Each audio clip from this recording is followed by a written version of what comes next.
Modi statement हम BJP national president Nitin नवीन बोला है कि ये नितिन नवीन मेरा बॉस है, मैं बीजेपी का कार्यकर्ता है, ये कल नरेंद्र मोदी बोला। पार्टी में हमारा अध्यक्ष हमारा सबका बॉस है। माननीय प्रधानमंत्री पीएम, वो बोलते हैं पीएम मतलब प्राइमरी मेंबर। हम लोग सब प्राइमरी मेंबर पार्टी के कार्यकर्ता है। पार्टी की जो सिस्टम है संविधान, उसी के आधार पर अध्यक्ष जी हमारे सर्वोपरि नेता है और हम सभी लोग उन्हीं के आदेश का इंतजार करते हैं, उनके इच्छा से काम करते हैं। परंपरा के अनुसार भाजपा ऐसा ही चला है, आगे भी चलेगा। फोर्ट विलियम पर आर्मी कमांडेंट एसआईआर का काम कर रहा है, बीजेपी का काम कर रहा है। सेना की तरफ से रिटन कम्प्लेन दिया गया है ममता बनर्जी का अगेंस्ट में राज्यपाल। ममता बनर्जी जो मुंह में आता है बोलती रहती है, कोई संवैधानिक व्यवस्था को नहीं मानती है। हर बार ऐसा होता है, संवैधानिक सारी व्यवस्था, सारी संस्थाएं बंगाल में खत्म हो रही है। अदालत को यहाँ चैलेंज किया जाता है, तो एसआईआर जो पूरा करना, ये राज्य सरकार कर्मचारी उन्हीं का काम है, सरकार का और पुलिस का, वो नहीं कर रहे हैं क्योंकि ममता बनर्जी नहीं चाहती है शांतिपूर्वक ये एसआईआर हो और जो फर्जी नाम हो निकाला जाए तो फिर हार जाएंगे। इसलिए चुनाव कमीशन को पूरा ध्यान से करना चाहिए। बंगाल के जनता बड़ी उम्मीद के साथ चुनाव कमीशन को देख रहे हैं कि शांतिपूर्वक यहाँ एसआईआर हो और चुनाव भी हो।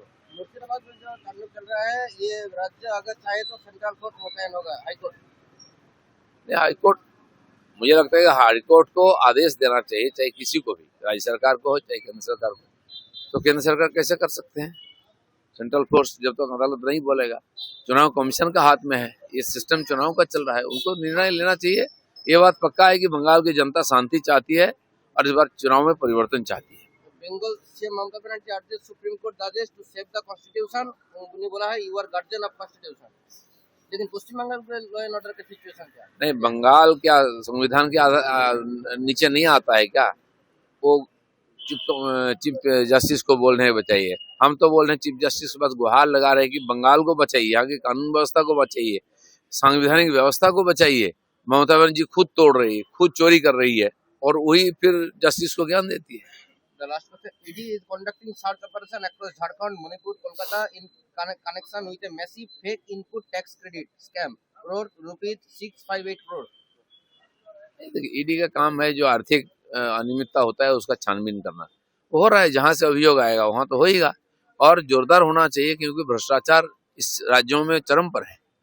तो यहाँ जहां जहां राज्य स्थानीय पार्टी का सरकार है, सबसे ज्यादा भ्रष्टाचार है, जनता सबसे ज्यादा दुखी है। वहाँ केंद्र सरकार की जो कल्याणकारी योजनाएं हैं यहाँ लागू ही नहीं होता है, पैसा लूट जाता है।